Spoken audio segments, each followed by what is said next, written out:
Sometimes a man chooses solitude, and sometimes solitude chooses him.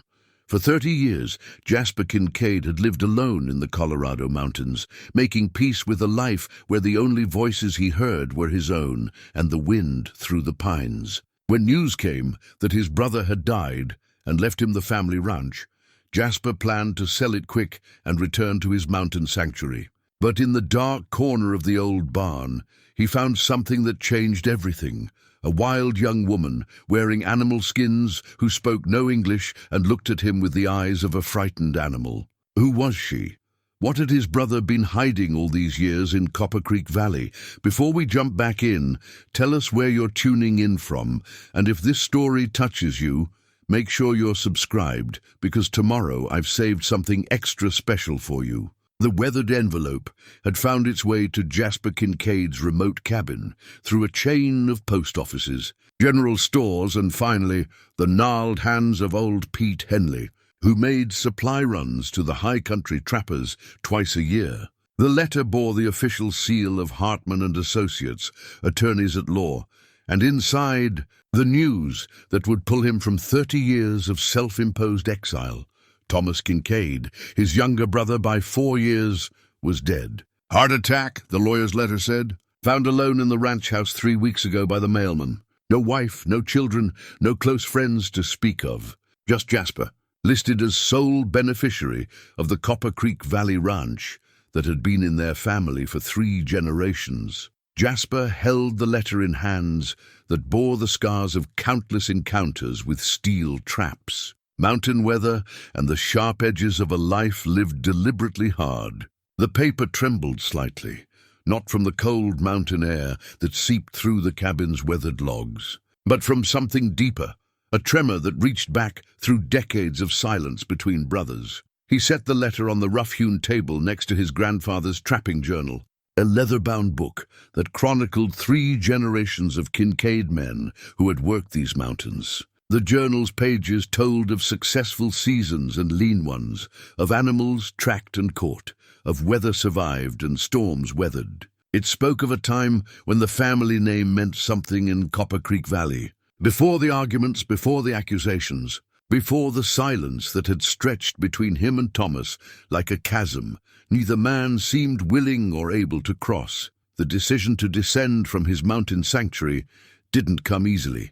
Jasper had built his life around the certainty of solitude, the predictable rhythms of seasons and survival. His cabin sat at 10,000 feet, accessible only by horseback or snowshoe, depending on the season. For 30 years, he had trapped in winter, hunted and fished in summer, and spent the long evenings reading by lamplight or carving small figures from mountain pine. It was a life that asked nothing of him except competence and endurance, 2 qualities he possessed in abundance. But Thomas was dead, and despite everything that had driven them apart, he was still blood. Still, the gap-toothed boy who had followed Jasper through the woods behind their grandfather's ranch, eager to learn the ways of trap and snare. Still, the younger brother who had looked up to him with unconditional admiration until the day everything changed. The ride down from the high country took 2 days. Leading his pack horse through trails that hadn't seen much traffic since the mining boom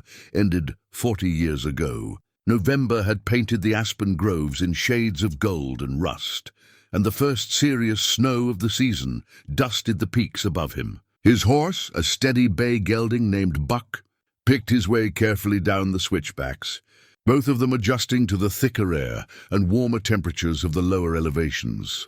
Copper Creek Valley spread before them as they crested the final ridge, a wide bowl of grassland bisected by the creek that gave the valley its name, with the small town clustered where the creek met the county road.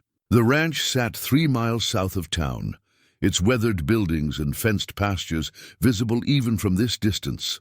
Smoke rose from a few chimneys in town, and Jasper could make out the rectangular shapes of the grain elevator, the church steeple, and what looked like several new buildings that hadn't been there when he last saw the valley.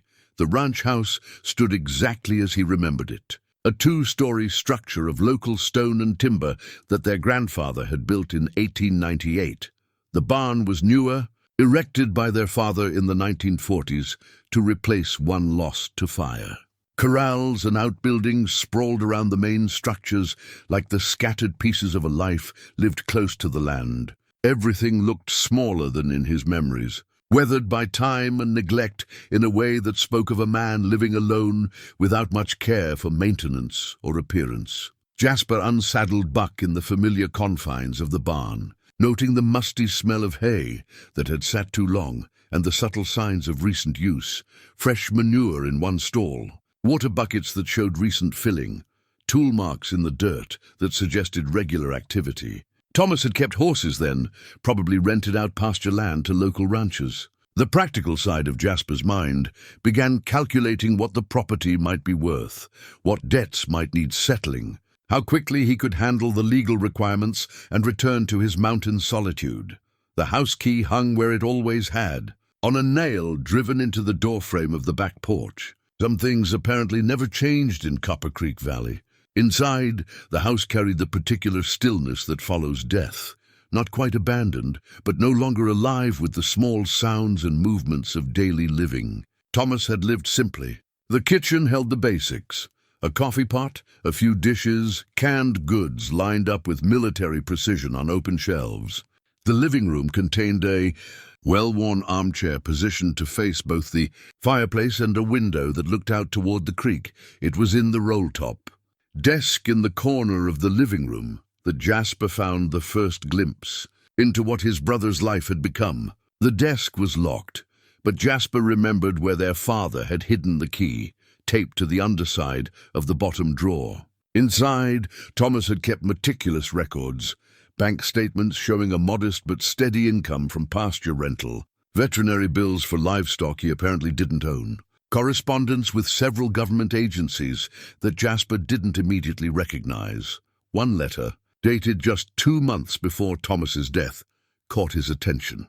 It was from the Department of Justice, thanking Thomas for his continued cooperation and assuring him that appropriate measures were being taken to ensure his safety.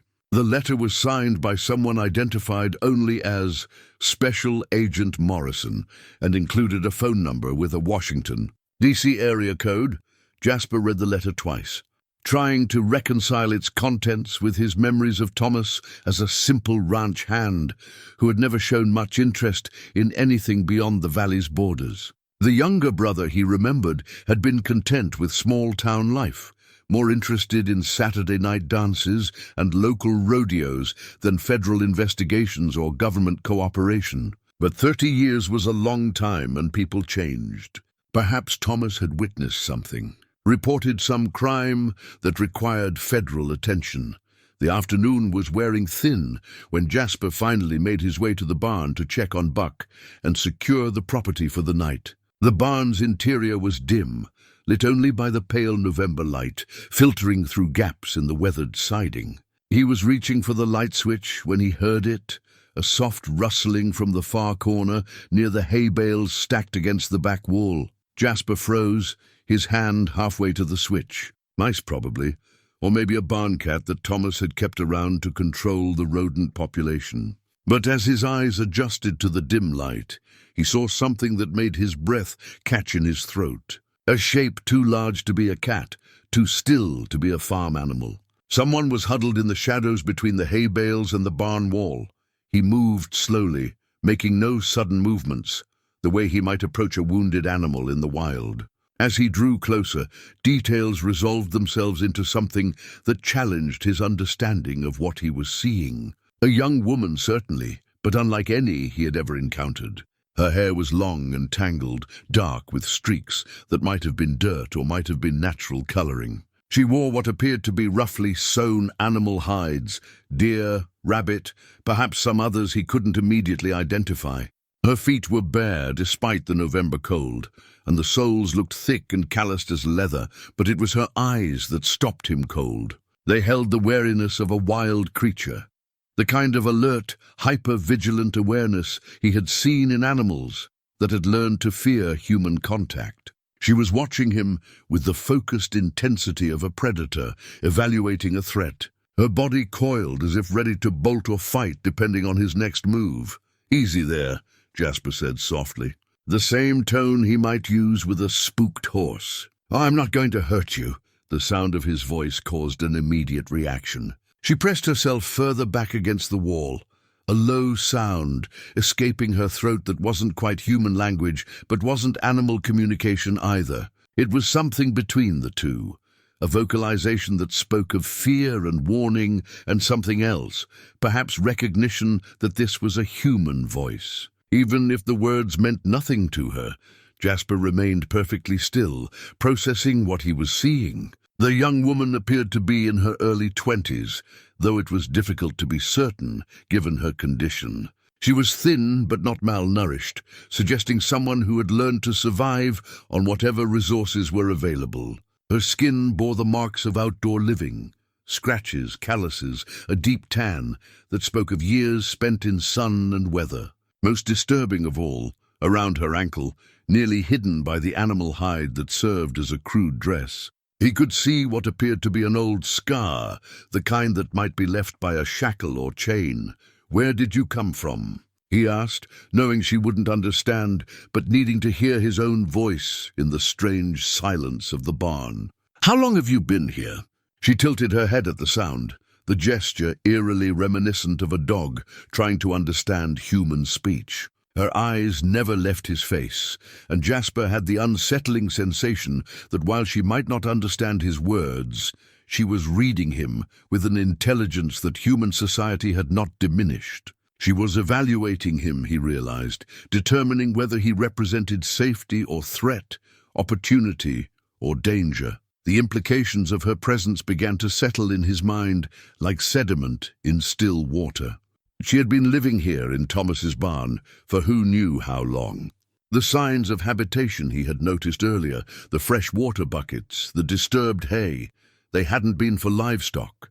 They had been for her. Thomas had known about her, had been caring for her, hiding her, but from what? Or from whom? As if sensing his thoughts, the young woman made another of those not quite human sounds and shifted position slightly. The movement revealed more of the makeshift garments she wore, and Jasper noticed with growing unease that they appeared to be sewn with sinew, the stitching crude but effective. Someone had taught her to work with hides, to create clothing from animal skins. But who, and under what circumstances? The questions multiplied faster than answers, each one more troubling than the last. How long had she been here? Where had she come from? Why was Thomas keeping her hidden? And most urgently, what was Jasper supposed to do now? The young woman seemed to sense his confusion. She made a soft sound, almost questioning, and extended one hand slightly in his direction. The gesture was hesitant, uncertain, but it carried a quality of, what? Curiosity, hope, the possibility that this new human might be different from whatever experiences had taught her to fear human contact. Jasper realized he was holding his breath. Slowly, carefully, he extended his own hand, palm up, the universal gesture of peaceful intent. The distance between them was perhaps 6 feet, far enough that neither could touch the other without deliberate movement, close enough that the gesture could be clearly seen and interpreted. For a long moment, they remained frozen in this tableau, the grizzled mountain man and the wild young woman, connected by an extended gesture of trust across a gulf of unknowing. Outside, the November wind picked up, rattling the barn siding and sending small drafts of cold air across the floor. Inside, the silence stretched between them like a bridge neither was quite ready to cross. Then, with a movement so quick it was almost missed, she pulled her hand back and melted into the shadows between the hay bales. Jasper heard the soft rustle of movement, the whisper of hide against wood, and then nothing. She was gone, as if she had never been there at all, leaving him standing alone in the dim barn with more questions than he had ever wanted to ask. But he had seen her. She was real, and somewhere in the growing darkness of the barn, she was still there watching him with those unsettling, intelligent eyes that had learned to trust nothing and no one. Jasper Kincaid had come down from the mountains to settle his brother's estate and return to his solitary life. Instead, he had inherited a mystery that would challenge everything he thought he knew about his family, his past, and the nature of the choices that define a man's life. The sun was setting behind the western hills, painting Copper Creek Valley in shades of gold and shadow. Night was coming, and with it the necessity of decisions that could not be postponed until morning. Whatever Thomas had been hiding, whatever secret he had carried to his grave, it was now Jasper's burden to bear, and in the darkness of the barn, a pair of eyes watched and waited to see what kind of man this mountain hermit would prove to be. Sleep came fitfully that first night in the ranch house. Jasper lay in his old childhood bedroom, staring at the ceiling and listening for sounds from the barn.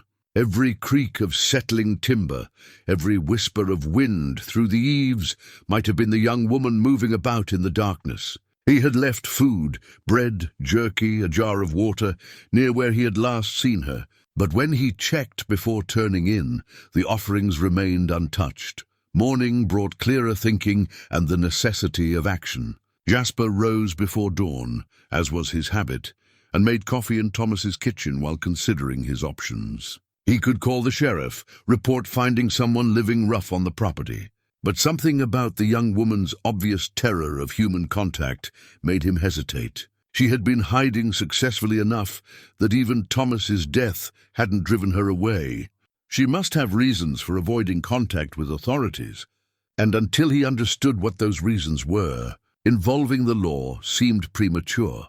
The second option was to simply leave things as they were, settle Thomas's affairs quickly, and return to his mountain sanctuary, leaving the young woman to whatever fate had brought her here.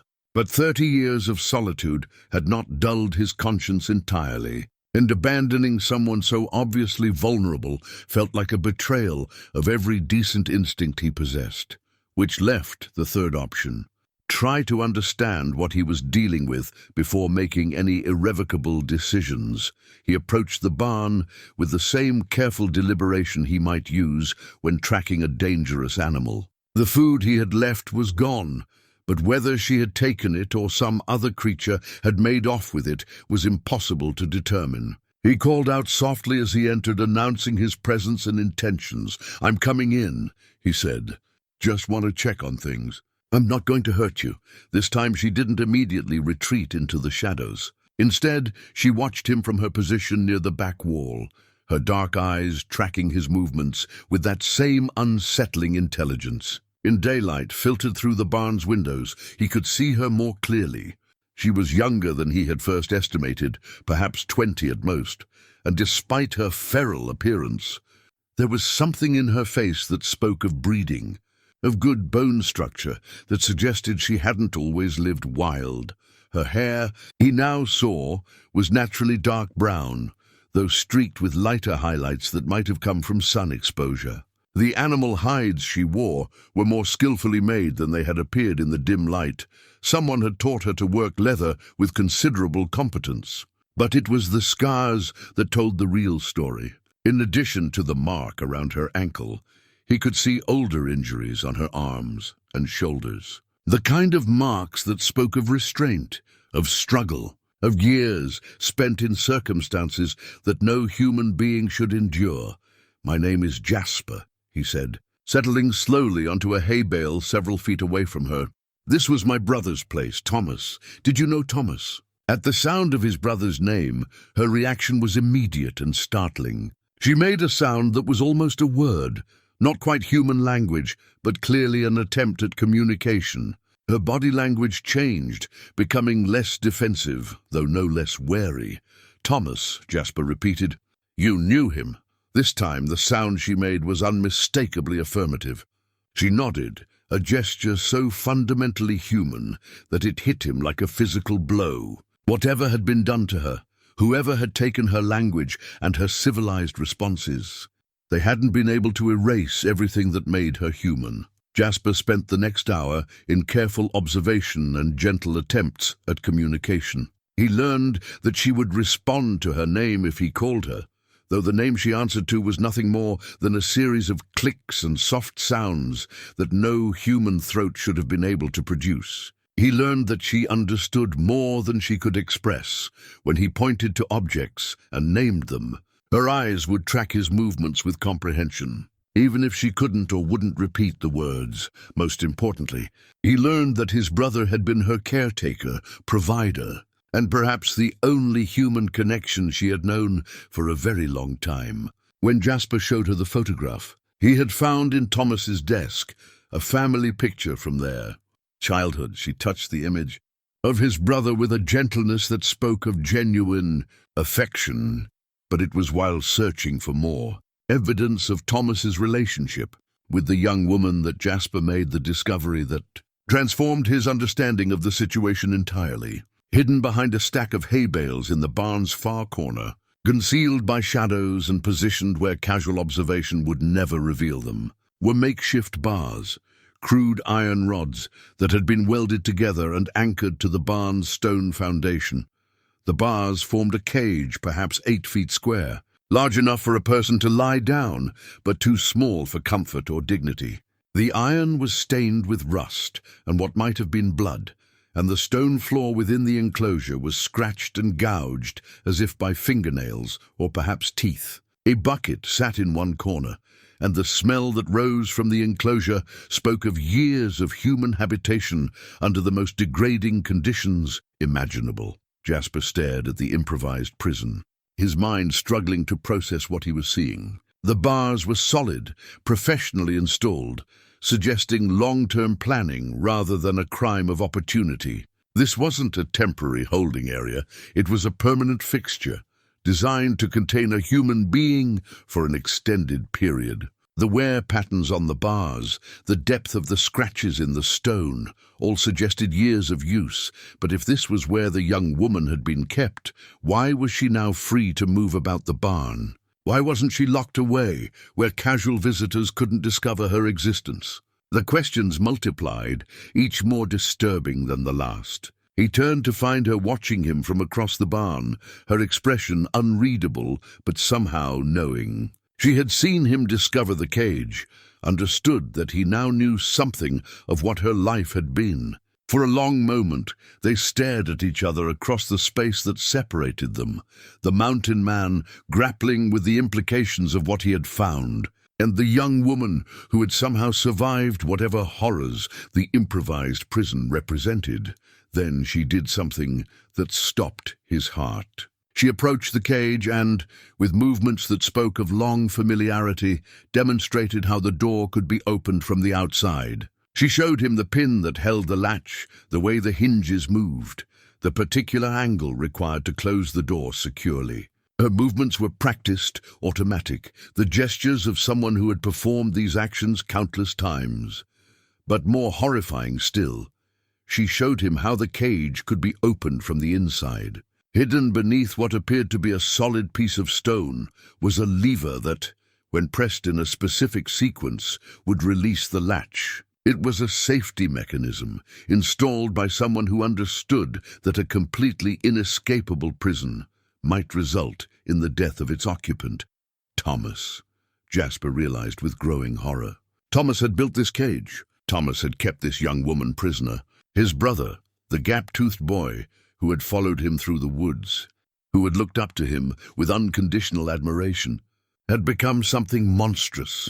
The young woman seemed to read his thoughts in his expression. She made one of her not-quite-human sounds, but this time it carried a different quality, not fear or warning, but something that might have been comfort. She was trying to tell him something, to communicate some essential truth that would make sense of what he had discovered. She approached him slowly, her movements careful and deliberate. When she was close enough to touch, she reached out and placed one scarred hand on his arm. The contact was electric, the first human touch she had willingly initiated, offered now in what seemed like an attempt at reassurance. Then she did something that shattered every assumption he had been forming about the situation. She led him to another part of the barn, to a section he hadn't thoroughly explored, and showed him what Thomas had really been doing. Hidden beneath a pile of old horse blankets was a collection of items that told a very different story. Children's clothing in various sizes, all clean and carefully folded. Toiletries and medical supplies. Books, elementary textbooks, children's stories, basic primers for reading and mathematics. And most damning of all, a stack of missing person posters, each showing the photograph of a child who had vanished from communities across the mountain west. The young woman selected one poster from the pile and handed it to him. The photograph showed a dark-haired girl, perhaps 8 years old, with the same intelligent eyes that now watched him from a face aged by years of unimaginable hardship. Beneath the photo, in bold letters, was printed, "Rebecca Shaw, age 8, missing from Denver, Colorado." The date on the poster was 20 years old. Jasper stared at the image, then at the young woman, Rebecca, who had somehow survived 2 decades of captivity, to stand before him now. The implications crashed over him like an avalanche, each realization more horrifying than the last.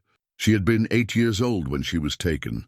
She had spent more than half her life in that cage, treated like an animal, denied human contact and civilization until she had almost forgotten how to be human. But Thomas hadn't been her captor. He had been her caretaker. The cage had been built by someone else, someone who had kept her locked away until Thomas somehow gained access to her. The safety mechanism, the careful provisions, the evidence of genuine care. Thomas had been trying to help her, not harm her, which raised the most terrifying question of all. Who had built the cage in the first place? Who had taken an 8-year-old girl and hidden her away for 20 years? And most urgently, what had happened to that person? Were they still out there, still a threat? Rebecca seemed to understand his confusion. She led him to one final hiding place, a loose board in the barn wall that concealed a small cavity.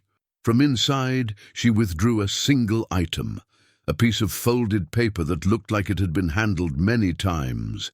It was a note, written in Thomas's careful handwriting. "If something happens to me, take Rebecca and run. They'll come for her when they realize I'm gone. Trust no one in town. The sheriff knows." Jasper read the note twice, the pieces of the puzzle beginning to form a picture that terrified him. Thomas had been protecting Rebecca from someone, caring for her in secret, preparing for the possibility that he might not survive whatever dangerous game he had been playing. The letter from the Department of Justice, the references to cooperation and safety measures. Thomas had been involved in something far larger and more dangerous than a simple case of helping one missing child. And now he was dead, leaving Rebecca in the care of a brother who had no idea what he was walking into, as if to underscore the urgency of their situation. The sound of a vehicle approaching on the ranch road reached them through the barn walls. Jasper moved to the window and saw a sheriff's department cruiser pulling into the yard, dust rising from its tires in the still morning air. Rebecca had heard it too. Without a word, she melted back into the shadows of the barn, disappearing so completely that Jasper might have thought he had imagined her entire existence. But the missing person poster remained in his hand, 20-year-old evidence of a crime that had apparently been covered up by people in positions of authority. The cruiser's door slammed, and Jasper heard boots on the gravel outside. Whoever was coming had arrived at the worst possible moment, when he was least prepared to dissemble or deflect questions about what he might have found on his brother's property. He folded the missing person poster and slipped it into his jacket pocket, his mind racing through possible explanations for his presence in the barn. But as the footsteps approached the entrance, he realized that explanations might be irrelevant. If Thomas's note was accurate, if the sheriff was indeed part of whatever conspiracy had kept Rebecca hidden for 20 years, then Jasper had just inherited a war he didn't understand against enemies he couldn't identify. The barn door creaked open, and Deputy Sheriff Crawford stepped into the dim interior, his hand resting casually on the butt of his service weapon. "Morning, Mr. Kincaid." Deputy Crawford's voice carried the practiced neutrality of law enforcement, but his eyes were already scanning the barn's interior with more than casual interest. "Heard you were back in town. Sorry for your loss." Jasper forced himself to remain calm, drawing on 30 years of mountain living where a man's survival often depended on his ability to read danger in the behavior of predators. Crawford was hunting, though for what exactly remained unclear. Deputy, Jasper acknowledged with a nod. Just checking on the livestock situation. Thomas apparently kept horses for local folks. That he did. Crawford stepped further into the barn, his movements deliberate and controlled. He was a big man, probably in his 40s, with the soft look of someone who spent more time behind a desk than in the field. But his eyes were sharp, missing nothing as they swept across the hay bales, the empty stalls, the shadows where Rebecca had vanished moments before. "Mind if I ask what your plans are for the property?" The question felt loaded with implications beyond its surface meaning. Jasper kept his expression neutral, though every instinct screamed that this conversation was about more than simple neighborly concern. "Haven't decided yet. Need to settle the estate first, see what debts need paying." Jasper moved casually between Crawford and the area where the cage was hidden, hoping to block the deputy's line of sight. "You knew Thomas well?" "Well enough." Crawford's attention seemed focused on a particular corner of the barn, the exact spot where Rebecca had been hiding earlier. He was a helpful man, cooperative. We appreciated that in a citizen. The word cooperative hit Jasper like a physical blow. It was the same term used in the Department of Justice letter he had found in Thomas's desk. Crawford knew about Thomas's federal connections, which meant he likely knew about whatever Thomas had been protecting Rebecca from. "I imagine cooperation makes your job easier," Jasper said carefully. Crawford turned his attention back to Jasper, and for a moment the mask of professional courtesy slipped. What showed beneath was calculating, predatory, and completely without warmth. "It does indeed. Your brother understood the importance of community stability, of not stirring up old troubles better left buried." The threat was subtle but unmistakable. Crawford was telling him that Thomas had kept certain secrets, and that Jasper would be wise to do the same. The deputy's presence here so soon after Thomas's death suggested that those secrets were now at risk of exposure. Thomas was always one to mind his own business, Jasper agreed, hoping to project the image of a man who had no interest in complicated entanglements. "Good to hear." Crawford relaxed slightly, apparently satisfied that Jasper understood the situation. "Of course, living up in the mountains all these years, I imagine you've got the same philosophy. Man learns to keep to himself, not ask too many questions about things that don't concern him." "That's right." Jasper let a hint of his mountain accent creep into his voice, playing up the image of a simple hermit who wanted nothing more than to return to his solitary life. "Plan to head back up as soon as I can get things sorted out down here." Crawford nodded approvingly. "That's probably for the best. Valley's changed some since you've been gone. Not always in good ways. Sometimes old problems have a way of resurfacing when folks start poking around where they shouldn't." The conversation continued for another few minutes, Crawford asking seemingly innocent questions about Jasper's plans, while subtly probing for any indication that he might have discovered something he shouldn't have. Jasper answered carefully, maintaining the persona of a disinterested heir who wanted nothing more than to complete his business and leave. But all the while, his mind was working furiously to process what Crawford's presence meant. The deputy clearly knew about Rebecca's existence, or at least suspected it.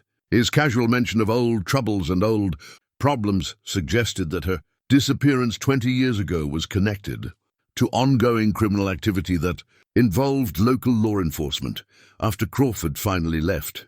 Promising to check in periodically to make sure everything was going smoothly, Jasper waited a full hour before calling out to Rebecca. She emerged from whatever hiding place she had found, moving with the fluid grace of someone who had learned to become invisible when necessary. That was smart, he told her, though he doubted she understood the specific words. "He was looking for you." Her response was a series of soft sounds that carried unmistakable confirmation. She knew Crawford, feared him, understood exactly why his presence represented danger. The intelligence in her eyes was becoming more apparent with each interaction, and Jasper found himself wondering what she might have been capable of if her childhood hadn't been stolen from her. He spent the rest of the morning exploring the barn more thoroughly, looking for additional evidence of what Thomas had been involved in. Hidden beneath a loose floorboard near the horse stalls, He found something that made his hands shake as he examined it. A small wooden doll, carved with obvious care and skill, but crude in the way that suggested it had been made by someone with limited tools and materials. The doll was clearly old, its surface worn smooth by countless hours of handling. It was dressed in tiny scraps of cloth that might once have been colorful, but had faded to indistinguishable browns and grays. Most heartbreaking of all, it bore the unmistakable marks of having been clutched tightly during moments of terror or despair. Small gouges in the wood where fingernails had dug in. Stains that might have been tears. When he showed the doll to Rebecca, her reaction was immediate and devastating. She made a sound that was pure anguish, reaching for the small figure with trembling hands. When she held it, she cradled it against her chest and rocked slightly, making soft, crooning sounds that spoke of memories too painful for words. This had been her comfort during the worst times, probably her only comfort for years. Someone, perhaps Thomas, perhaps even Rebecca herself, had carved this doll to give an 8-year-old girl something to hold on to in the darkness of that cage. Watching her with the doll, Jasper felt something shift inside his chest, a loosening of defenses that he had maintained for 30 years. He had fled to the mountains after events he preferred not to remember, seeking a life where he would never again be responsible for another person's welfare or safety. But looking at Rebecca now, seeing the woman she had somehow managed to become, despite everything that had been done to her, he realized that some responsibilities could not be avoided. She needed protection, and through accident or fate, he was the only person in a position to provide it. Crawford's visit had made it clear that staying in Copper Creek Valley was dangerous for both of them, but simply running away felt like another form of abandonment. Rebecca had been abandoned enough for one lifetime. That afternoon, he began making practical preparations for what might come next. He checked the ranch's boundaries, noted possible escape routes, and inventoried supplies that might be useful if they needed to leave quickly. His military training, dormant for decades, began reasserting itself. The habits of tactical thinking, situational awareness, and contingency planning that had once kept him alive in hostile territory. But it was Rebecca's gradual emergence from her shell that provided the day's most hopeful moments. As the hours passed and no immediate threats materialized, she began to relax slightly in his presence. She watched him work with obvious curiosity, occasionally making soft sounds that seemed designed to get his attention. When he responded by naming objects or explaining what he was doing, she listened with an intensity that suggested she was trying to relearn the patterns of human communication. By evening, she had managed her first recognizable word, Jasper, though it came out as something closer to Jasper, with the emphasis on the wrong syllable. The sound of his name in her voice hit him harder than he had expected, a reminder that beneath the feral exterior was a woman who had never given up her essential humanity. As darkness fell over Copper Creek Valley, Jasper found himself facing a future far more complicated than the simple estate settlement he had anticipated. Rebecca was real, she was in danger, and she was now his responsibility, whether he had chosen it or not. The mountain hermit, who had descended from his sanctuary to bury the past, was about to discover that some things could not be buried, and some debts could only be paid with courage he wasn't sure he still possessed. The discovery came 3 days later, while Jasper was searching through Thomas's personal effects for anything that might explain his brother's federal connections. Rebecca had grown comfortable enough to venture into the house during daylight hours, though she still retreated to the barn whenever vehicles approached on the county road. Her presence in the house was almost ghostly. She moved silently, touched things with careful reverence, and seemed particularly drawn to the photographs that chronicled the Kincaid family history. It was Rebecca who found the hidden compartment in Thomas's bedroom closet. She had been examining an old family portrait when something about the wall behind it caught her attention. Her fingers, more sensitive than his after years of survival by touch, detected the subtle difference in the wood that indicated a concealed space. Inside the compartment, wrapped in oiled cloth, was a folder containing documents that transformed Jasper's understanding of everything he thought he knew about his brother's final years. The first item was a missing person poster, its edges worn from handling, showing the photograph of a young girl with dark hair and intelligent eyes. But this wasn't Rebecca's poster. This was someone else entirely. The girl in the photograph was identified as Melissa Torres, age 9, missing from Grand Junction, Colorado. The date on the poster was 15 years old. Beneath it were more posters. Sarah Chen, age 7, missing from Durango. Jennifer Valdez, age 8, missing from Steamboat Springs. Amanda Wright, age 10, missing from Boulder. 12 posters in total, spanning 23 years. All showing children who had vanished without trace from communities across Colorado and the surrounding states. All girls, all between the ages of 7 and 10, all with similar physical characteristics, dark hair, slight builds, the kind of children who might be overlooked in a crowd, but it was the 13th poster that made Jasper's blood run cold. Unlike the others, this one was crisp and new, the photograph clearly recent. It showed a girl who couldn't have been missing for more than a few months. Her school picture smiled bright against the stark black and white of the poster format.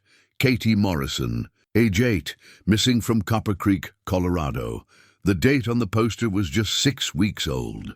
This child had vanished from their own town, practically in Thomas's backyard, while he was supposedly cooperating with federal authorities to expose whatever network was responsible for the other disappearances. Rebecca's reaction to the posters was immediate and devastating. She made sounds of distress that were almost human language, her body language radiating an anguish that transcended the barriers of communication. She touched each photograph with trembling fingers, her eyes reflecting a pain that spoke of personal knowledge, of understanding exactly what had happened to these children because she had survived it herself. When she came to Katie Morrison's poster, she pressed her hand flat against the photograph and made a sound that was unmistakably a name. Not the English pronunciation, but something close enough that Jasper understood she was trying to say Katie.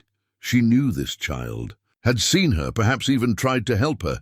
The implications were staggering. The network that had taken Rebecca 20 years ago was still active, still operating in and around Copper Creek Valley. They had taken Katie Morrison just weeks before Thomas's death, which meant Jasper's thought process was interrupted by Rebecca's sudden tension. She had moved to the window and was peering cautiously through the curtains, her body language screaming alarm. Following her gaze, he saw what had caught her attention. A black SUV with tinted windows, moving slowly down the county road toward the ranch. The vehicle's approach was deliberate, predatory. It slowed as it passed the ranch entrance, the driver clearly studying the property before continuing down the road and disappearing around a bend. But Jasper had caught enough of a glimpse to know this wasn't casual traffic. The SUV had government plates. Rebecca remained at the window for several minutes after the vehicle disappeared, her vigilance absolute. When she finally turned back to him, her expression carried a message that needed no translation. They were being watched, evaluated, and the watchers were not friendly. That evening, Jasper made a decision that went against every instinct for self-preservation he had developed during 30 years of mountain living. Instead of packing up and fleeing with Rebecca to the relative safety of the high country, he decided to dig deeper into Thomas's secrets. The missing children deserved better than to be forgotten, and Katie Morrison, if she was still alive, deserved rescue. He began with Thomas's computer, a machine his brother had apparently used primarily for correspondence with federal agencies. The email history revealed a pattern of communication with someone identified only as A. Morrison, the same last name as the missing girl. The emails were cryptic, filled with references to packages, deliveries, and safe storage, but their tone suggested a relationship based on mutual cooperation rather than coercion. One email dated just 2 weeks before Thomas's death, was more explicit than the others. Package arrived damaged. Require immediate consultation regarding repair protocols. Situation becoming unstable. Request extraction if protocols fail. Another, sent just 3 days before Thomas died. Extraction denied. Maintain current position. Additional packages may require storage. Exercise extreme caution.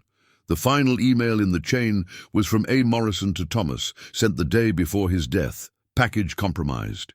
Burn protocol now authorized. Protect primary asset at all costs. Jasper read the correspondence 3 times, the pieces of a larger picture beginning to coalesce in his mind. Thomas hadn't been simply hiding Rebecca from her original captors. He had been part of an ongoing federal operation designed to expose and dismantle the network responsible for the disappearances. The packages were the missing children, and Thomas's ranch had been a safe house where rescued children could be hidden while evidence was gathered against their captors. But something had gone wrong. The operation had been compromised. Thomas was dead, and Katie Morrison was still missing. The primary asset mentioned in the final email had to be Rebecca, the only survivor who could provide testimony about the network's methods and possibly identify its members, which explained why Crawford and whoever was in the black SUV were so interested in what Jasper might have found on the property. Rebecca wasn't just a victim. She was a witness to 20 years of systematic child trafficking, and her testimony could bring down people in positions of considerable power and authority. As if to confirm his analysis, Rebecca appeared in the doorway of Thomas's office, moving with the silent grace that had become familiar. In her hands was something that made Jasper's breath catch, a crude map drawn on what appeared to be a piece of animal hide, marked with symbols and landmarks that were clearly meaningful to her.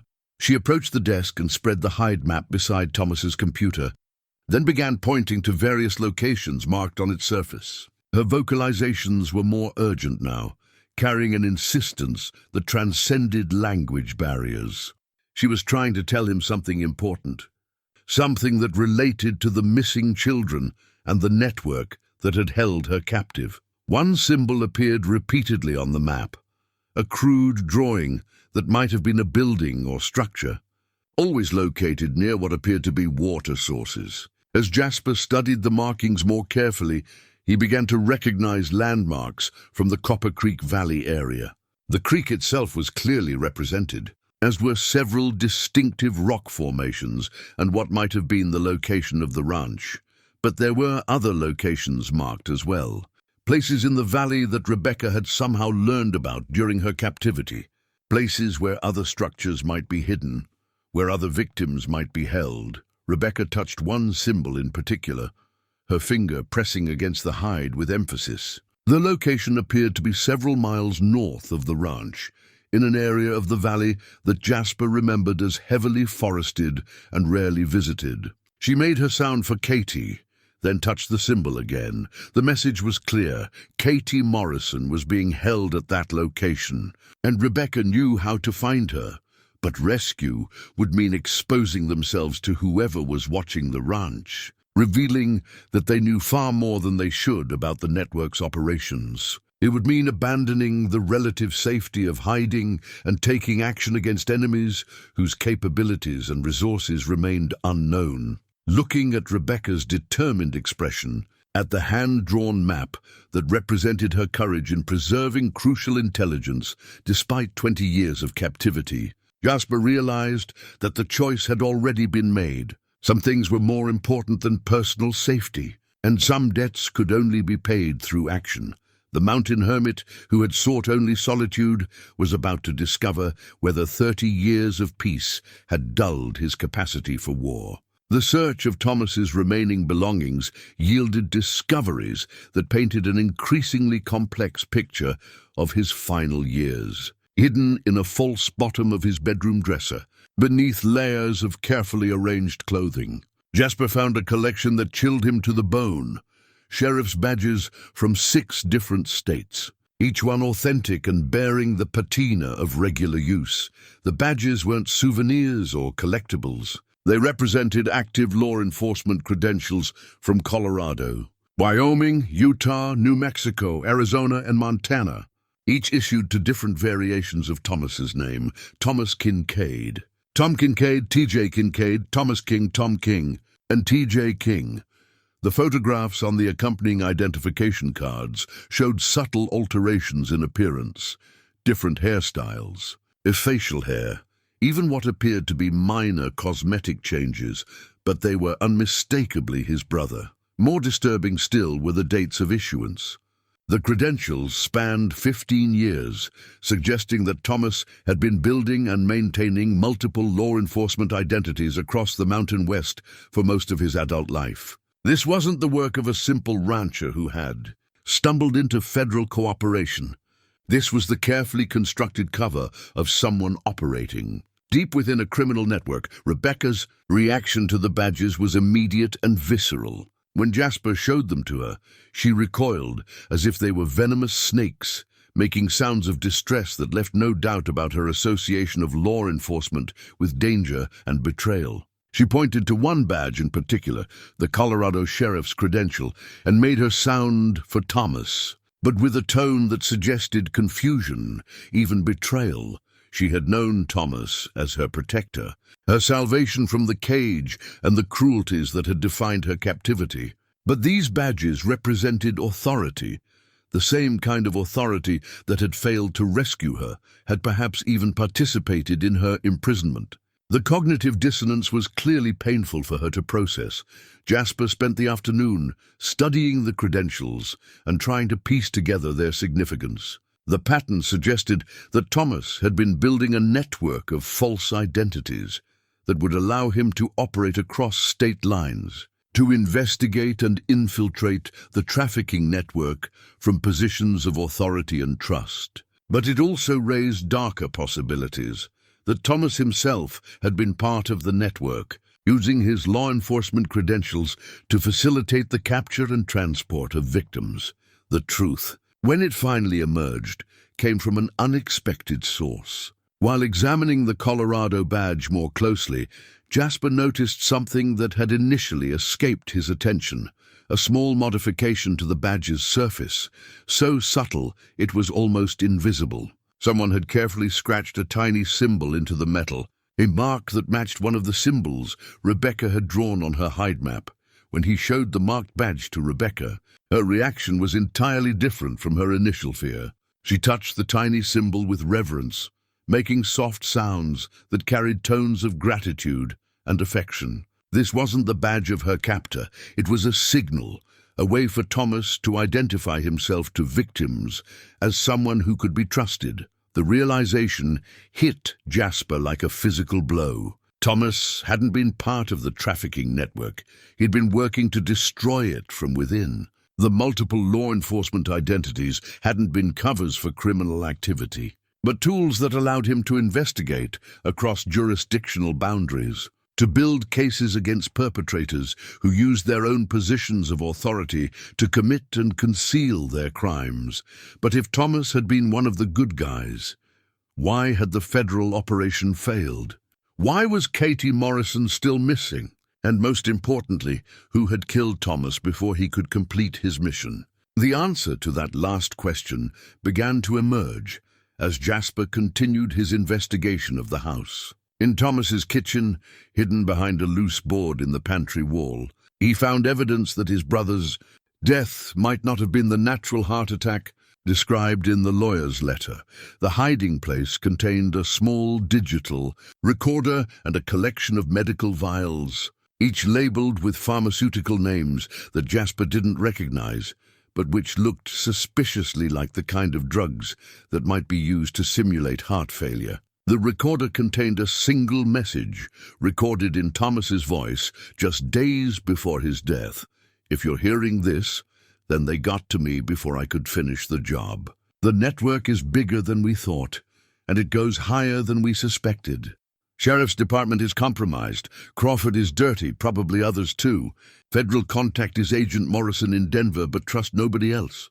The girl in the barn is Rebecca Shaw. She's our best witness, maybe our only witness.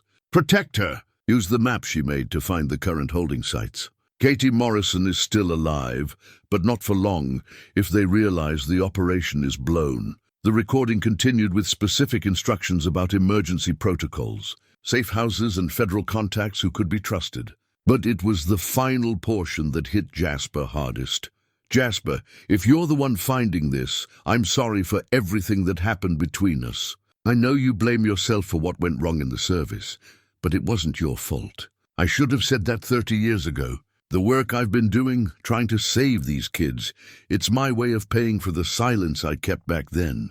Sometimes the only way to live with yourself is to risk everything for something that matters more than your own survival. The message ended there, leaving Jasper staring at the recorder with emotions he hadn't allowed himself to feel in 3 decades. Thomas had known about his military service, about the events that had driven him to seek refuge in the mountains. More than that, Thomas had understood the guilt that had defined Jasper's adult life and had found his own way to confront similar demons. Rebecca appeared in the kitchen doorway, moving with the silent grace that no longer surprised him. She approached carefully, her expression questioning, as if she could sense the emotional turmoil the recording had triggered. When she was close enough, she reached out and touched his arm, the same gesture of comfort she had offered in the barn, but now tinged with something that might have been understanding. "He was trying to save you," Jasper said aloud, though he knew she couldn't understand the specific words. "All of you, and they killed him for it." Rebecca made a soft sound that might have been agreement, then moved to the window and peered cautiously outside. Her vigilance had become constant over the past few days, and Jasper realized she was probably more attuned to potential threats than he was. 20 years of captivity had honed her survival instincts to a razor's edge. As if to validate her caution, the sound of vehicles approaching reached them through the kitchen walls. But this wasn't the single car or SUV they had grown accustomed to. This was multiple vehicles, moving fast and with purpose. Rebecca's reaction was immediate. She grabbed Jasper's arm and pulled him away from the window, her urgency communicating what words could not. They were in immediate danger, and the time for hiding and investigation had just ended. Through the kitchen window, Jasper could see dust clouds rising from the county road, at least 3 vehicles, possibly more, all heading directly for the ranch. The approach was coordinated, aggressive, the kind of movement that suggested people who had grown tired of surveillance and were ready for direct action. Rebecca was already moving toward the back of the house, her movements quick and purposeful. She knew something he didn't, had prepared for this possibility in ways that his 30 years of mountain living hadn't taught him to anticipate. As the sound of engines grew louder, she led him toward what appeared to be a root cellar entrance he hadn't noticed before, another of Thomas's secrets, another contingency in a plan that had been years in the making. The first vehicle turned into the ranch driveway just as Rebecca pulled open the concealed cellar door, revealing a narrow staircase that descended into darkness. Whatever Thomas had prepared for, whatever final confrontation he had anticipated, the moment had arrived, and Jasper was about to discover whether a mountain hermit could become the protector that Rebecca desperately needed him to be. The root cellar was far more elaborate than its simple entrance suggested. What had appeared to be a basic food storage area was actually a sophisticated safe room, complete with battery-powered lighting, communication equipment, and enough supplies to sustain 2 people for several weeks. Most importantly, it connected to a tunnel system that extended far beyond the ranch house foundations. Rebecca moved through the underground space with obvious familiarity, her hands finding switches and supplies in the darkness, with the confidence of someone who had spent considerable time preparing for this moment. She led Jasper deeper into the tunnel system, following passages that had been carved from the natural stone beneath Copper Creek Valley. The tunnels were old, older than the ranch, older than any of the buildings in the valley. Jasper recognized the construction techniques from his knowledge of mining operations in the region. These passages had been created during the gold rush era, part of an extensive network of exploratory tunnels that honeycombed the valley floor. Thomas had simply adapted existing infrastructure for his own purposes, creating escape routes and hiding places that most people had forgotten existed. As they moved through the tunnels, Rebecca periodically stopped at what appeared to be random locations, pressing her hand against specific stones in the wall. Each touch revealed another hiding place, another cache of supplies or equipment that Thomas had positioned throughout the underground network. The man had been preparing for this contingency for years, creating a shadow infrastructure that would allow him to continue his operations, even if his primary base was compromised. One cache contained something that stopped Jasper cold, a detailed map of the tunnel system, and drawn with the same careful precision that characterized Rebecca's hide map.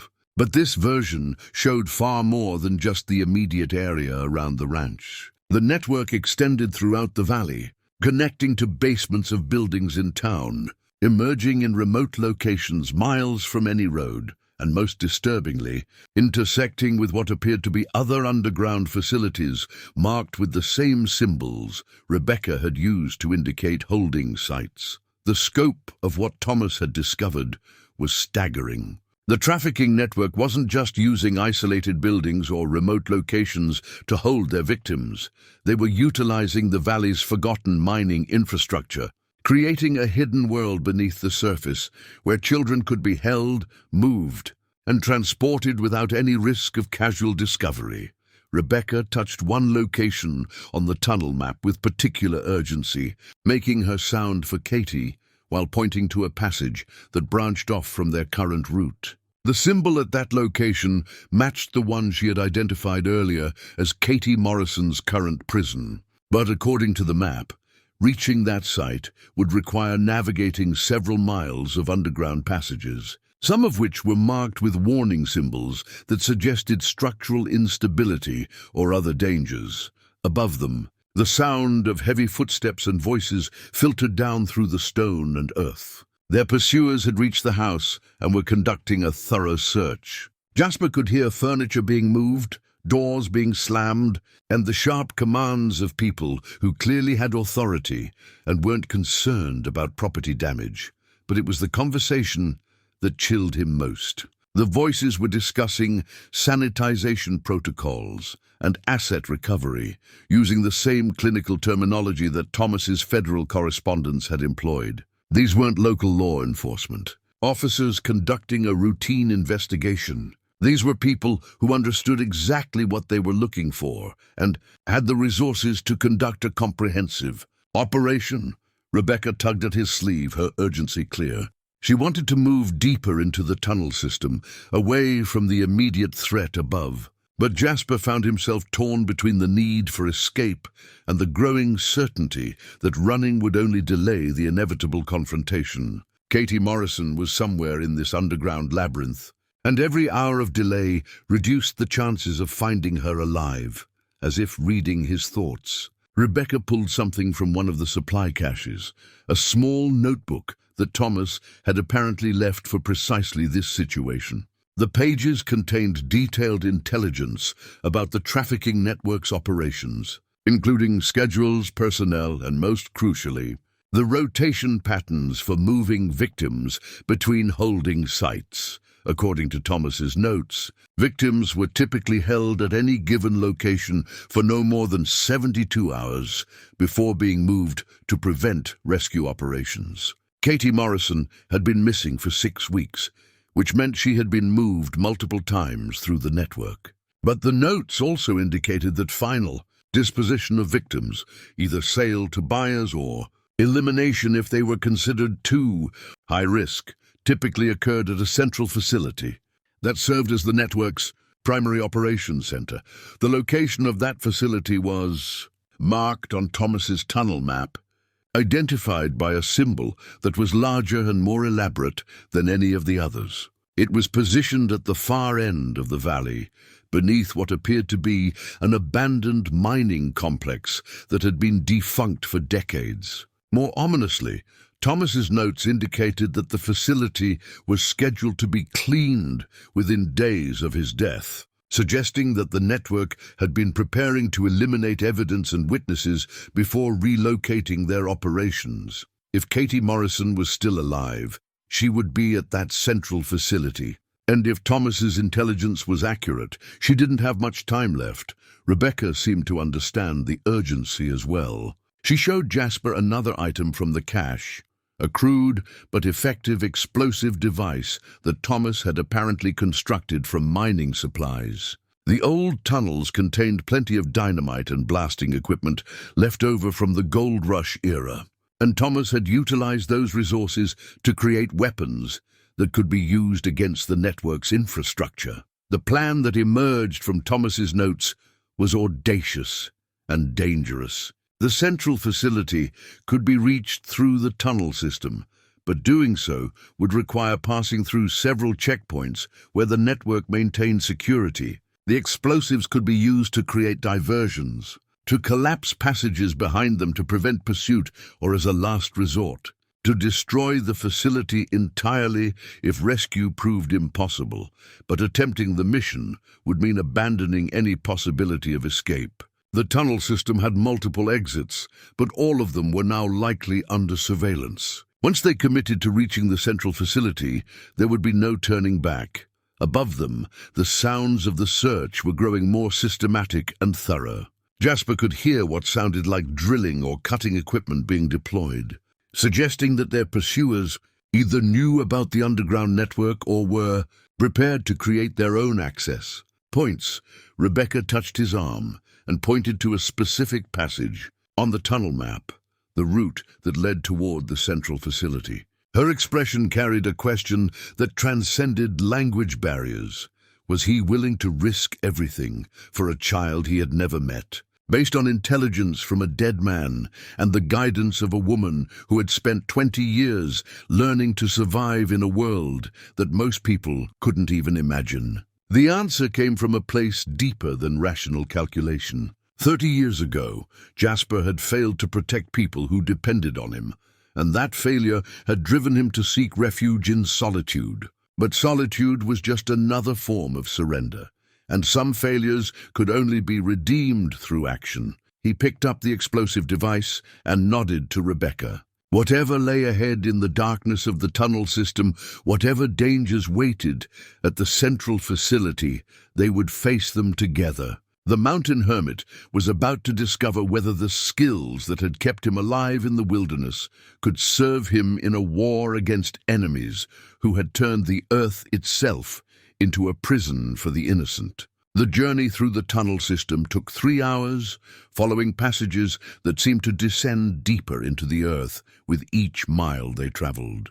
Rebecca moved with the sure-footed confidence of someone who had navigated these routes before, while Jasper struggled to reconcile the sophisticated infrastructure they encountered with his understanding of the valley's history. These weren't simple mining tunnels. Someone had invested considerable time and resources in expanding and modernizing the underground network, installing electrical systems, ventilation, and communication lines that suggested ongoing professional use. The trafficking network had essentially created a parallel world beneath Copper Creek Valley, complete with storage facilities, holding areas and transportation corridors that could move people and cargo across the region. Without any surface detection, it was at the third checkpoint, a junction where several passages converged, that Rebecca led him to a cache that would forever change his understanding of what they were facing,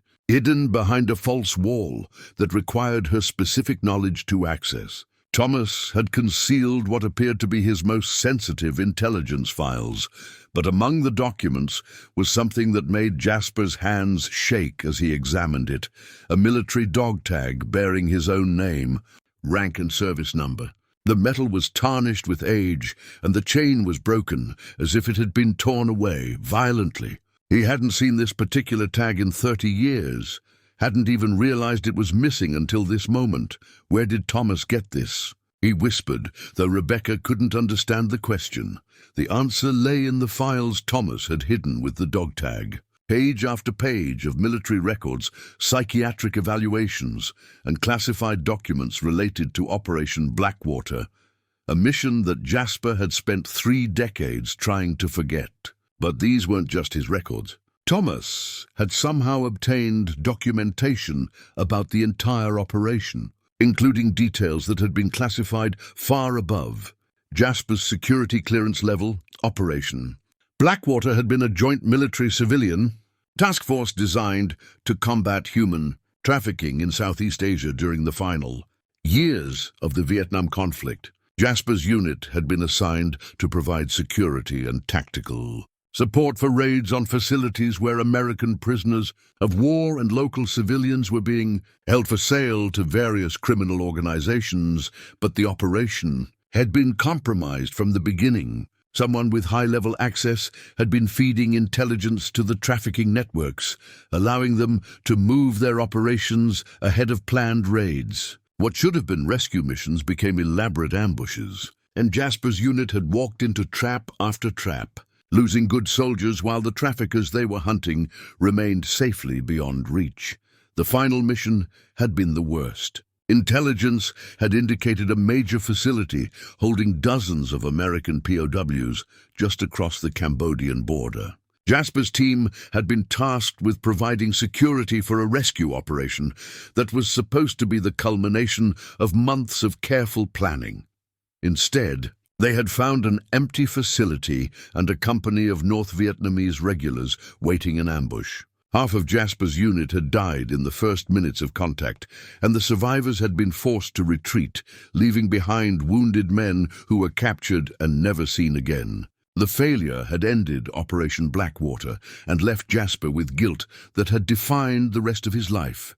But Thomas's files revealed something that Jasper had never known, something that recontextualized everything he had believed about that final mission. The intelligence failure hadn't been an accident or the result of enemy interception. The operation had been deliberately sabotaged by someone within the American command structure, someone who was being paid by the same trafficking networks they were supposed to be disrupting. More horrifying still, the files showed that Operation Blackwater's failure hadn't ended the trafficking networks.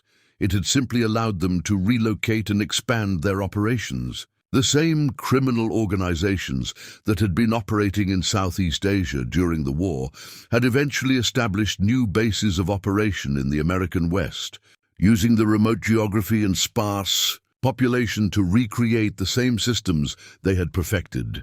Overseas, the dog tag wasn't just a memento from his military service. It was evidence that the trafficking network operating in Copper Creek Valley was connected to the same organizations that had killed his soldiers 30 years ago. Thomas had somehow traced the connection between Operation Blackwater and the current crisis, following a trail that led from Vietnamese jungles to Colorado mountains. But the most shocking revelation was yet to come. In the final section of Thomas's files, Jasper found documentation showing that the same military officer who had sabotaged Operation Blackwater was still alive, still active, and currently serving as a senior official in the Department of Justice. The man who had sold out American soldiers to Vietnamese traffickers 3 decades. AGO was now in a position to protect and coordinate similar operations on American soil. Agent Morrison, the federal contact mentioned in Thomas's correspondence, wasn't just another investigator working the case. According to the files, Morrison was the son of Colonel Richard Morrison, the officer who had betrayed Operation Blackwater. The current investigation wasn't an attempt to dismantle the trafficking network. It was a carefully orchestrated effort to eliminate witnesses and evidence before the network relocated to avoid exposure. Thomas hadn't been cooperating with federal authorities. To expose the traffickers, he had been feeding them information while secretly gathering evidence that could be used to bring down the entire conspiracy. But his death had come before he could reveal what he had learned, leaving Rebecca as the only witness who could provide testimony about the network's operations. Rebecca seemed to sense the emotional impact of his discoveries. She approached carefully, making soft sounds of comfort while watching his face with those intelligent eyes that missed nothing. When she reached out to touch the dog tag in his hands, her expression showed recognition, not of the specific object, but of the pain its presence represented. She had known this moment would come, had understood that his investigation of Thomas's secrets would eventually lead to painful truths about his own past. In her own way, she had been preparing him for this revelation, helping him build the emotional strength necessary to confront not just the present danger, but the guilt and trauma that had shaped his adult life. He knew, Jasper said aloud, the words echoing in the tunnel's silence. Thomas knew about Blackwater, knew about Morrison, knew that everything I've blamed myself for was caused by someone else's betrayal. Rebecca made a sound that was almost human speech, a vocalization that carried tones of agreement and understanding. She had spent 20 years surviving in a world where betrayal was constant and trust was deadly. But she had also learned to recognize the difference between those who caused harm and those who suffered from it. The sound of approaching footsteps echoed through the tunnels, still distant but growing closer. Their pursuers had found the tunnel entrance and were following their route through the underground network. The time for revelation and reflection was ending, and the moment for action was at hand. But Jasper was no longer the same man who had descended into these tunnels hours earlier. The discovery of Thomas's files had lifted a burden of guilt that had weighed on him for 30 years, replacing it with a clarity of purpose that he hadn't felt since his military service. The enemies he faced now were the same ones who had killed his soldiers in Vietnam, who had betrayed American servicemen for profit, who continued to profit from human suffering decades later. Rebecca gathered Thomas's files and the explosives, her movements quick and efficient. She understood that their mission had taken on new dimensions, that rescuing Katie Morrison was now part of a larger confrontation with forces that had been operating in shadow for decades. As they prepared to continue toward the central facility, Jasper realized that his brother's greatest gift hadn't been the intelligence files or the escape routes or even the weapons Thomas had left behind. His greatest gift had been the truth, the knowledge that some failures weren't failures at all, but the inevitable result of fighting enemies who were willing to sacrifice anything and anyone for profit. The mountain hermit who had spent 30 years running from his past was about to confront the people who had created that past, and this time he would be fighting not as a naive soldier following corrupted orders, but as a man who understood exactly what he was up against. The central facility revealed itself gradually as they approached through the final stretch of tunnel. What had once been a legitimate mining operation had been transformed into something far more sinister, a sophisticated underground complex that combined the infrastructure of industrial mining with the security features of a military installation. The tunnel system terminated at a heavy steel door that showed signs of recent installation and maintenance. Rebecca approached it with obvious familiarity, her fingers finding a hidden panel that revealed an electronic lock system. But instead of attempting to access the lock, she led Jasper to yet another concealed cache nearby. This final cache contained Thomas's most sophisticated equipment, night vision goggles, tactical communications gear, and most importantly, a small device that appeared to be some kind of electronic warfare tool. According to the brief instructions Thomas had left with it, the device could disrupt the facility's security systems for approximately 15 minutes, enough time to infiltrate the complex and locate any prisoners being held inside. But it was the final item in the cache that provided the most crucial intelligence. Thomas's emergency radio transmitter, a military-grade communications device that had been modified to connect directly with federal law enforcement agencies. The device contained recorded messages that Thomas had prepared, but never had the opportunity to send, including detailed intelligence about the trafficking network and specific evidence about Agent Morrison's corruption. Jasper activated the transmitter and listened to his brother's final intelligence briefing. Thomas's voice was calm and professional, but underneath the military precision was an urgency that spoke of a man who knew he was running out of time. "This is Agent Thomas Kincaid, Federal Identification Number 77492 Alpha. I'm transmitting under emergency protocols regarding Operation Sanctuary. The trafficking network we have been investigating is compromised at the highest levels. Agent Morrison is not a legitimate federal investigator. He is the operational commander of the network. We are attempting to dismantle. The central facility is located beneath the abandoned Copper Creek mining complex. Coordinates 39.743 north, 106.891 west. Current intelligence indicates 17 victims are being held at this location, including recent acquisition Katie Morrison, age 8, abducted from Copper Creek 6 weeks ago.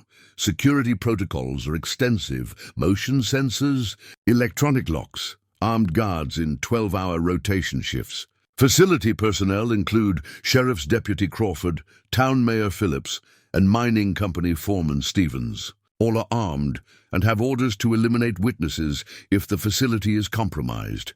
Primary witness Rebecca Shaw is secure at my location. She possesses detailed knowledge of network operations spanning 20 years and can provide testimony sufficient for prosecution of all involved parties. Protect her at all costs. If you are receiving this transmission, I am likely dead or compromised. Execute emergency protocols immediately. Trust no one in local law enforcement. Federal backup should come from Denver Field Office only. Contact Agent Sarah Chen, identification 6628 Bravo. Timestamp November 15th, 0300 hours. In transmission, the recording concluded with specific technical details about the facility's layout, guard rotations, and security vulnerabilities that Thomas had observed during his infiltration of the network. But it was the reference to 17 victims that hit Jasper hardest. Katie Morrison wasn't the only child being held in the underground complex. The rescue mission had just become exponentially more complicated and urgent. Rebecca had been listening intently to the recorded message, and though she couldn't understand the specific words, she clearly recognized the tone and urgency. When the transmission ended, she made sounds that were almost human speech, pointing to the steel door and then to herself, indicating that she knew the layout of the facility beyond. Using gestures and simple drawings in the tunnel's dust, Rebecca began mapping out the complex for Jasper. The facility contained 3 main sections: a reception area where new victims were processed, a holding area with individual cells for longer-term captivity, and what appeared to be a preparation area where victims were readied for transport to buyers. According to Rebecca's crude map, the children would most likely be held in the central section, which was the most heavily guarded and isolated from the facility's entrances. Reaching them would require passing through multiple security checkpoints and potentially engaging several armed guards. But Rebecca had advantages that no external assault team could possess. She knew the facility's layout intimately, understood the guard rotation patterns, and most crucially, she knew how the victims would react to a rescue attempt. Children who had been held in captivity for extended periods often became suspicious of anyone claiming to offer help. Having learned that such promises usually preceded worse treatment, as they prepared for the infiltration, Jasper found himself drawing on military training that he hadn't used in 30 years. The skills were still there, the ability to move silently, to assess tactical situations, to make rapid decisions under pressure, but applying them in service of rescuing children rather than conducting military operations felt like redemption for every mistake he had made during Operation Blackwater. The electronic warfare device worked exactly as Thomas had promised. When activated, it sent cascading failures through the facility's security systems, causing cameras to malfunction, motion sensors to provide false readings, and electronic locks to default to their emergency positions. The effect would be temporary, but it provided the window of opportunity they needed. Moving through the facility's outer areas was eerily similar to navigating the tunnels, Both environments had been designed to be invisible to surface observation, creating hidden worlds where normal legal and moral constraints didn't apply. But the facility showed signs of much more recent activity than the tunnels, with evidence of ongoing operations and regular maintenance that spoke of a profitable, long-term enterprise. The first indication that they were on the right track came from the facility's reception area, where Jasper found evidence that confirmed Thomas's intelligence about recent activity. Personal belongings that clearly belonged to children, clothing, toys, small items that would have been taken during abductions, were stored in labeled containers that corresponded to specific holding cells. One container bore a label that made Jasper's blood run cold. K. Morrison, Cell 7, Priority Disposal. The term priority disposal could only mean one thing. Katie Morrison had been marked for elimination, probably because her disappearance had attracted too much attention, or because she had proven difficult to control. Rebecca's reaction to the labeled containers was immediate and heartbreaking. She recognized the system, understood what the labels meant, and her distress communicated clearly that they were running out of time. The children in this facility weren't just being held for eventual sale. Some of them were being prepared for murder. As they moved deeper into the complex, the sounds of human activity became audible. Muffled voices, footsteps, and most disturbingly, the soft sounds of children crying. The victims were close, but so were their captors. The facility's security protocols might have been disrupted, but the human guards remained alert and dangerous. It was in the corridor leading to the holding cells that they encountered their first direct evidence of the facility's true purpose. The walls were lined with photographs, dozens of children, some recent, others dating back years, each image marking another victim of the trafficking network. Some photos bore notations about successful placements. Others were marked with symbols that Jasper didn't want to interpret too closely. But it was the final photograph in the series that provided the most crucial intelligence. It showed Agent Morrison, not the current Agent Morrison who had been corresponding with Thomas, but an older man who bore a clear family resemblance. The photograph was dated 30 years ago and bore the caption, Operation Blackwater Acquisition Coordinator. The connection was complete. The same criminal network that had corrupted Operation Blackwater in Vietnam had simply transferred their operations to American soil, using the skills and contacts they had developed during the war to create a domestic trafficking enterprise. Agent Morrison's father hadn't just betrayed American soldiers, he had used that betrayal to establish a criminal empire that his son now controlled. Rebecca touched Jasper's arm and pointed toward a specific corridor that led deeper into the facility. According to her gestures, the holding cells were just ahead, along with the guards who would fight to prevent any rescue attempt. But they had come too far to retreat now. Katie Morrison and 16 other children were depending on them, and failure would mean not just the death of innocent victims, but the continued operation of a network that had been destroying lives for decades. As they prepared for the final approach to the holding cells, Jasper realized that the skills Thomas had taught him through his hidden intelligence weren't just tactical, they were moral. The fight they were about to engage wasn't just about rescuing specific children, but about confronting the same evil that had haunted his life for 30 years. The mountain hermit was about to become the protector he should have been 3 decades ago, and this time, he wouldn't let anyone down. The holding area was a horror that exceeded even Jasper's worst expectations. Individual cells lined both sides of a central corridor, each one containing a child who had been stolen from their family and reduced to inventory in a criminal enterprise. The youngest appeared to be no more than 6 years old, the oldest perhaps 12, all showing the psychological damage of extended captivity. Katie Morrison was in Cell 7, exactly as the container label had indicated. She was curled in the corner of her concrete cell, wearing the same clothes she had disappeared in 6 weeks earlier, now dirty and torn. But she was alive, and her eyes still held the spark of intelligence that suggested her spirit hadn't been completely broken. Rebecca's approach to the children was masterful. Instead of trying to communicate with words they might not understand or trust, she used sounds and gestures that conveyed safety without triggering the fear responses that had been conditioned into them. She had learned during her own 20 years of captivity how to recognize genuine rescue from the false promises that often preceded worse treatment. The first challenge was the cell locks, electronic systems that had been partially disrupted by Thomas's device, but still required specific override codes to open completely. But Rebecca had solutions that Thomas's intelligence hadn't covered. She showed Jasper how the locks could be mechanically defeated, using techniques that she had apparently learned during her own captivity. Methods that suggested she had spent years studying every aspect of her prison security. As they began opening the cells, the children's reactions varied dramatically. Some cowered deeper into their cells, too terrified to believe that rescue was possible.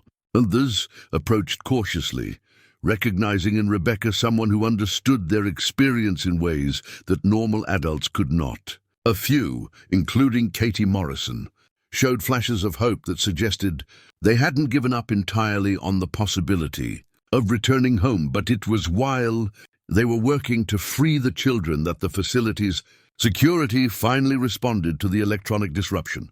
Alarms began sounding throughout the complex, and the sound of running footsteps echoed from multiple directions. The guards had realized their systems were compromised and were moving to secure the most valuable assets, the children themselves. Jasper's military training took over as he assessed their tactical situation.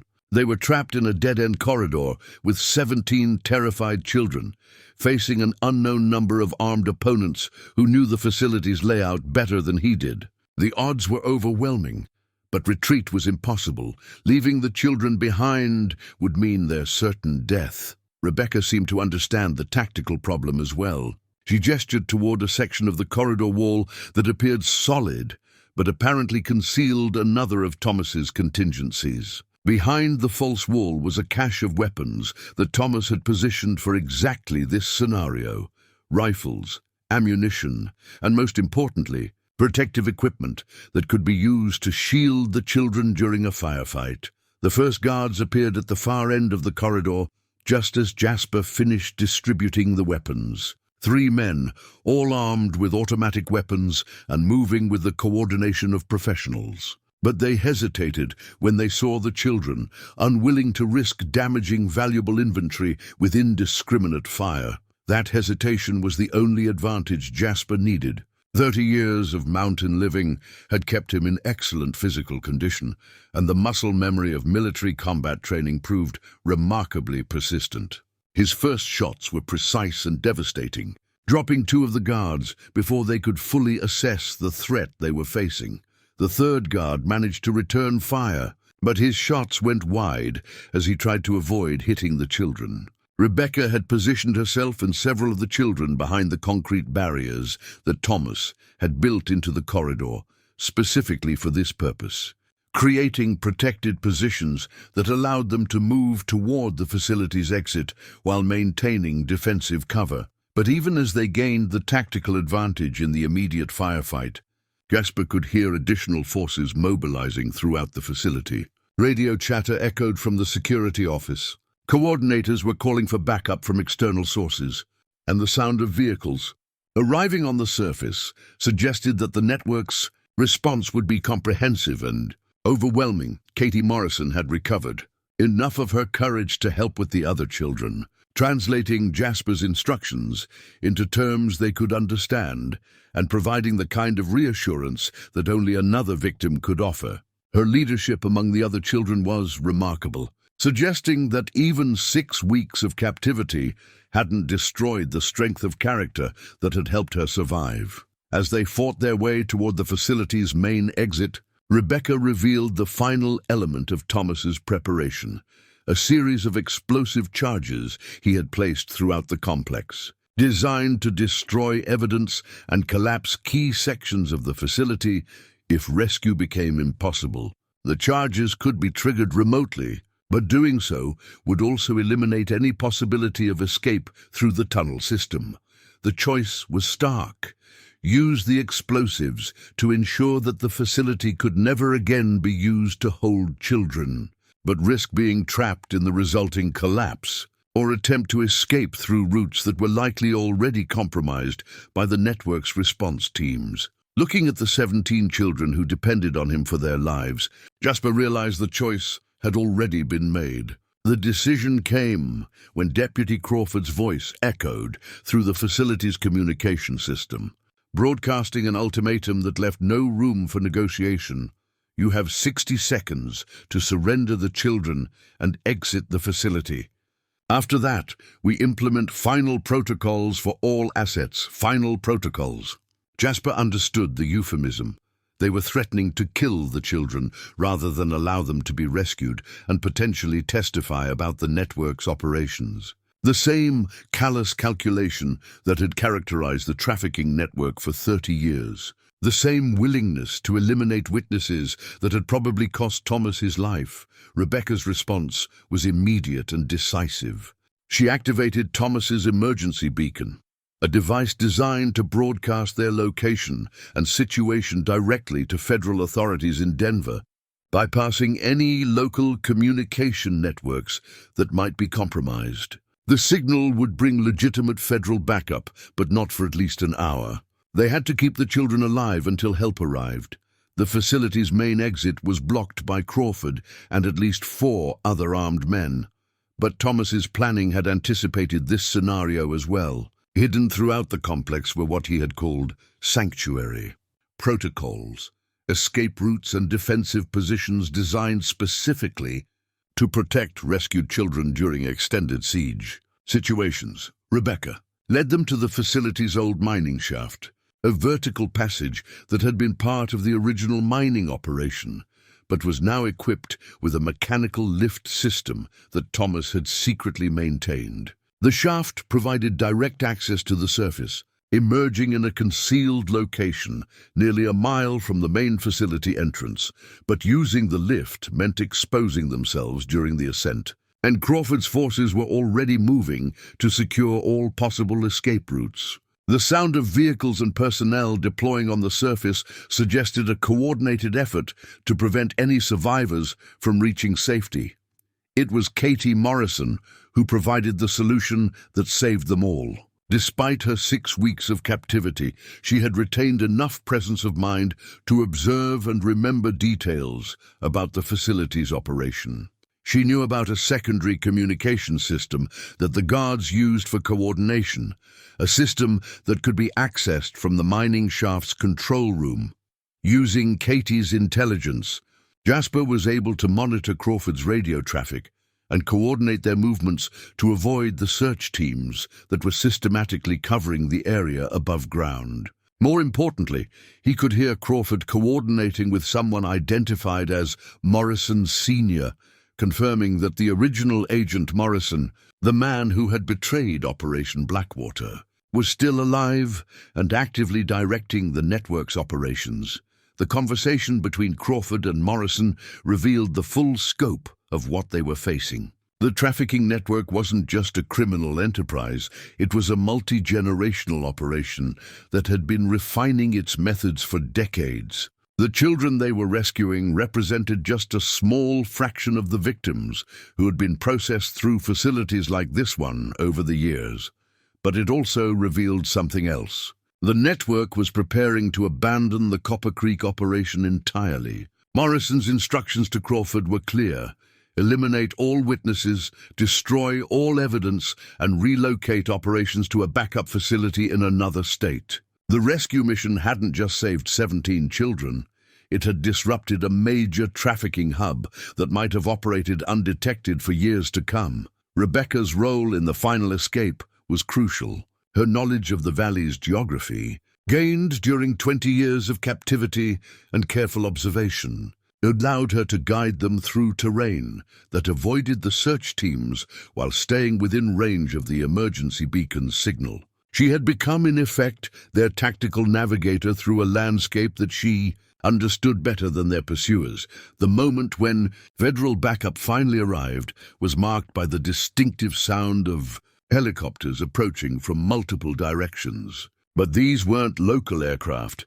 They were military helicopters, suggesting that Thomas's emergency protocols had triggered a response that went beyond normal law enforcement procedures. Agent Sarah Chen, the legitimate federal investigator mentioned in Thomas's final transmission, was among the first responders to reach their location. Her initial priority was securing the children's safety, but she also immediately understood the significance of what Jasper and Rebecca had accomplished. The 17 children they had rescued represented the largest single recovery of trafficking victims in the region's history.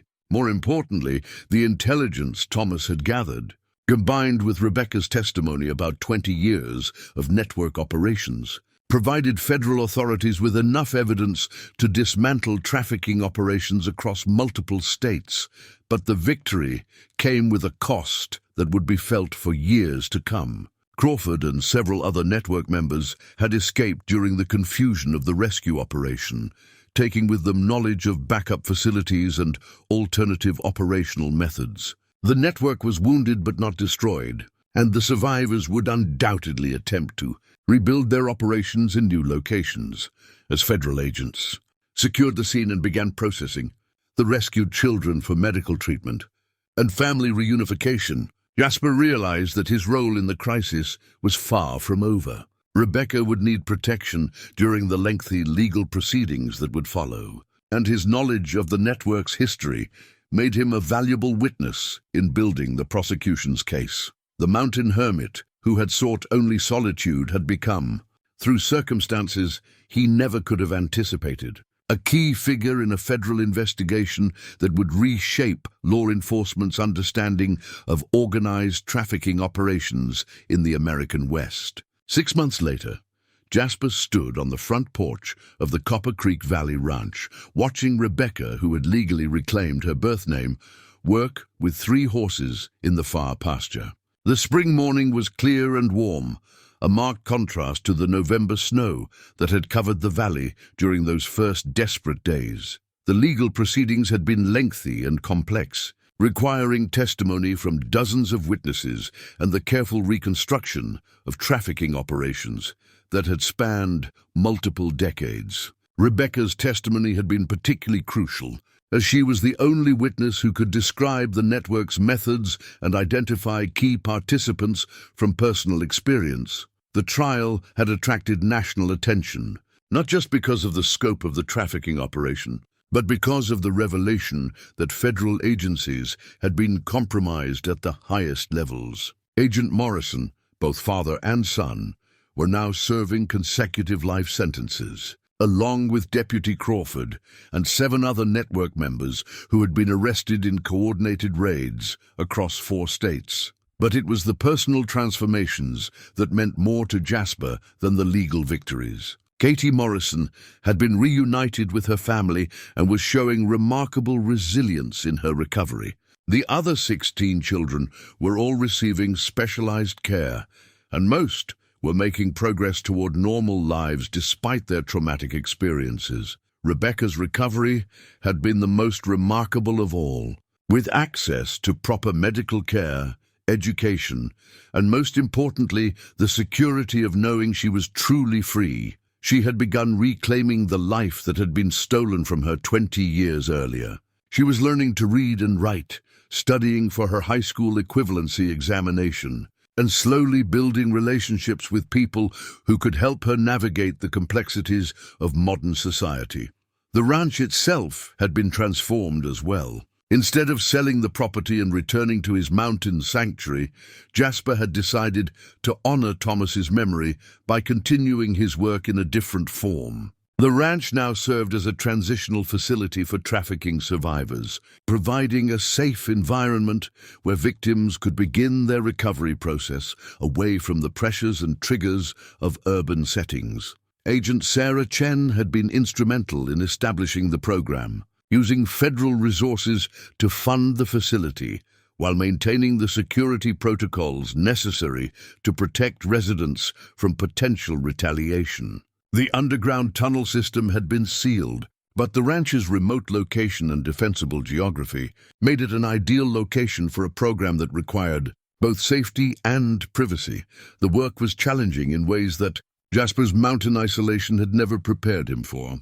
Each survivor brought unique trauma and specific needs, requiring patience, understanding, and skills that he was still learning to develop. But it was also rewarding in ways that 30 years of solitude could never match.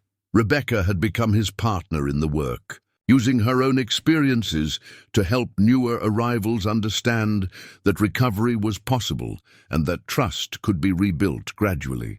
Her ability to communicate with victims in ways that professionals couldn't match had made her invaluable to the program's success. On this particular morning, she was working with a new arrival, a teenage boy who had been rescued from a trafficking operation in Nevada just weeks earlier. Like Rebecca, he had been held for years and had forgotten much of normal human interaction. But under her patient guidance, he was beginning to remember that not all adults represented threats, and that horses could provide a form of therapeutic interaction that helped rebuild confidence and emotional stability. The photograph that sat on Jasper's desk in the ranch house showed him and Rebecca standing together beside the barn where they had first met. But their expressions were entirely different from those desperate early days. Both faces showed the kind of peace that comes from meaningful work, and the knowledge that past traumas, while never forgotten,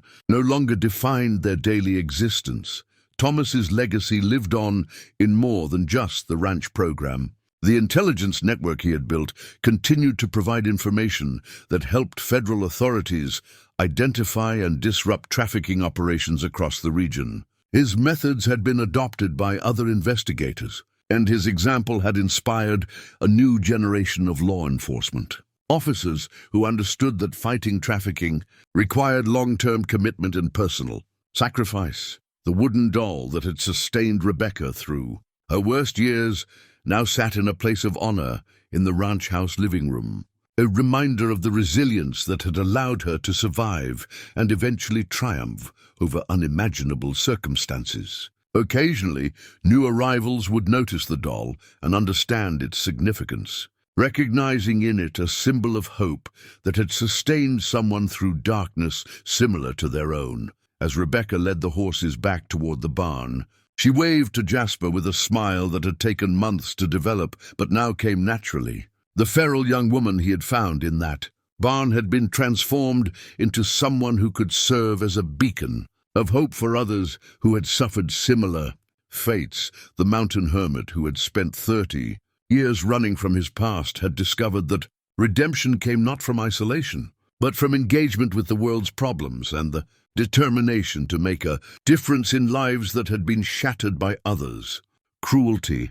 Evening approached with the gentle rhythm that had become familiar over the months of building this new life. Jasper and Rebecca would share dinner, discuss the day's progress with their current residents, and plan for tomorrow's work. It was a routine that honored both the solitude he had valued and the connection he had learned to embrace. In the distance, the Colorado mountains rose toward a sky painted in shades of gold and rose, the same peaks that had provided refuge during his years of exile. But now, they represented not escape from responsibility, but a reminder that some views were best appreciated when shared with others who understood their beauty. The ranch that had begun as a burden inherited from a dead brother had become a testament to the possibility of second chances, proof that even the darkest chapters of life could lead to stories of hope and renewal.